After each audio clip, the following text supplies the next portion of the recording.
Chairperson of the African Union, Excellency Lula da Silva, President of Brazil, Excellency Moussa Faki Mohamed, Chairperson of the African Union Commission, Excellencies, Heads of State and Government, distinguished ministers, ambassadors, invited guests, ladies and gentlemen, welcome to Ethiopia. It is an honor to be with you today. Since we last met, the world has witnessed profound transformations shaped by geopolitical competition, economic challenge, climate change, and technological advancements. While we celebrate the African Union permanent membership in the G20 and the opportunity it gives the continent to be heard on global issues, there are still important questions we need to address. What role do we, Africans, want to play in this evolving global power structure? And how do we become key players in the distribution of economic power? In an attempt to answer these questions, allow me to take a step back in history. Africa is where modern humans arose.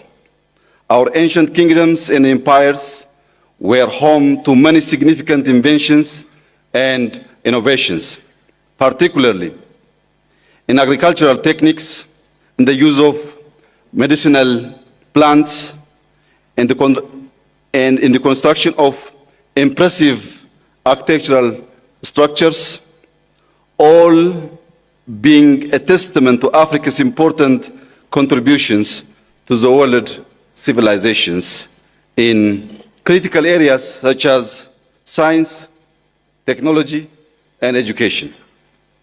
However, our continental path towards greater achievements and progress was disrupted by colonialism.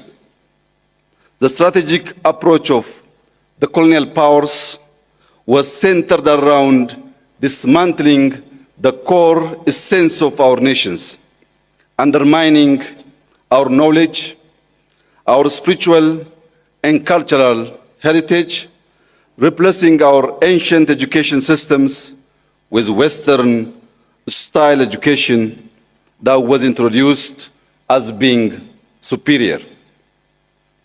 Even though Ethiopia dealt colonialism a heavy blow at the Battle of Adwa, attempts to undermine Ethiopia's unity by exploiting our diversity to perpetuate ongoing conflicts continued throughout the centuries.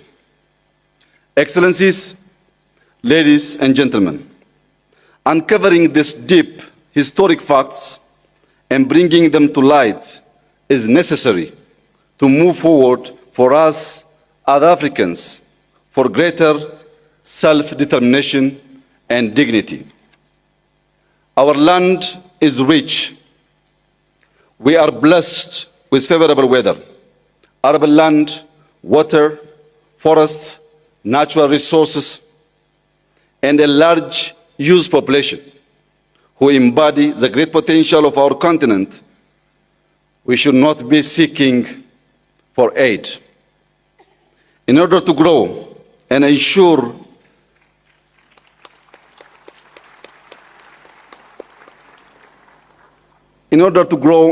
sustainable development, education is key. In the last 5 years, Ethiopia has made significant progress towards universal access to education. We have built over 30,000 kindergartens and primary schools.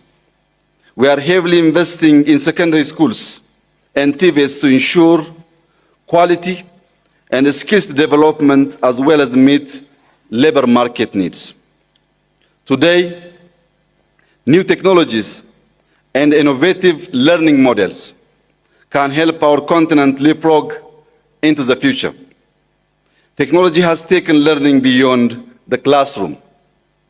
Artificial intelligence is delivering personalized learning tailored to children's needs by breaking down cultural and language barriers. Such advancements will allow our youth to unleash their entrepreneurial spirit, problem-solving skills, and determination to overcome challenges on Africa's development path. But we all know that one of the major factors affecting education systems are investments and financial constraints. Our financing needs are growing due to climate change and the cost of living crisis. Among others, debt is a burden. Inequalities in the international financial architecture makes access to finance inadequate and expensive. The world needs to internalize the fact that the population projection of Africa in 2015 is 2.5 billion people, making us the most populous continent in the world. Africa's rise should be important to the entire world. We need to grow.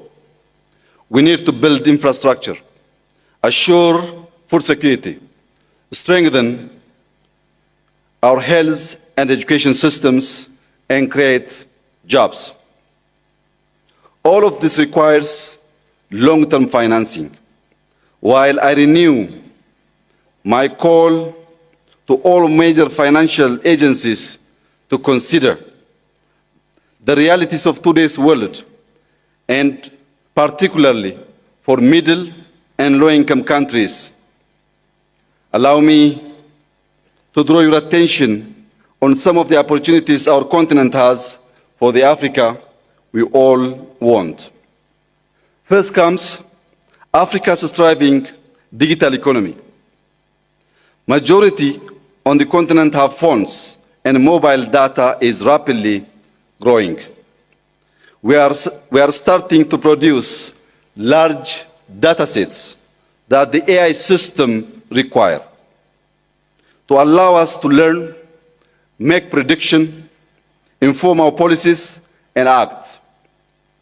Having a robust Pan-African data governance strategy aligned with the principles of Agenda 2063 will boost the continent's competitiveness, ensure productive cross-border data flow, and protect individual rights.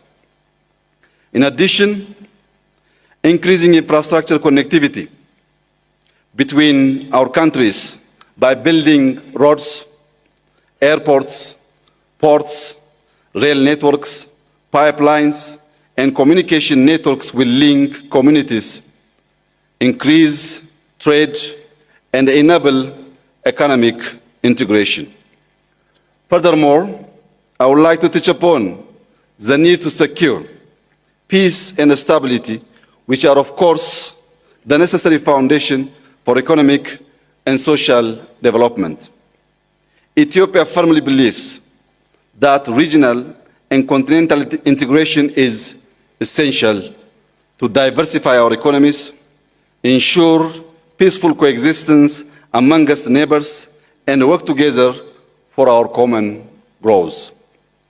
Africa needs strong regional and continental platforms where national development challenges from a geographical, logistics, and security perspective are taken into consideration. All of us here gathered today need to embrace the complexity of the world we live in and have critical debates to bring about creative but yet pragmatic solutions that will lead us to the transformation for Africa to prosper. I conclude by thanking our outgoing chairperson, President Azali Assoumani, for his leadership and for representing our organization on the global stage. Allow me to also warmly congratulate our new chairperson, wishing him success during his tenure. I wish you all a fruitful summit, a fruitful stay in your second home, and God bless Ethiopia, God bless Africa. I thank you.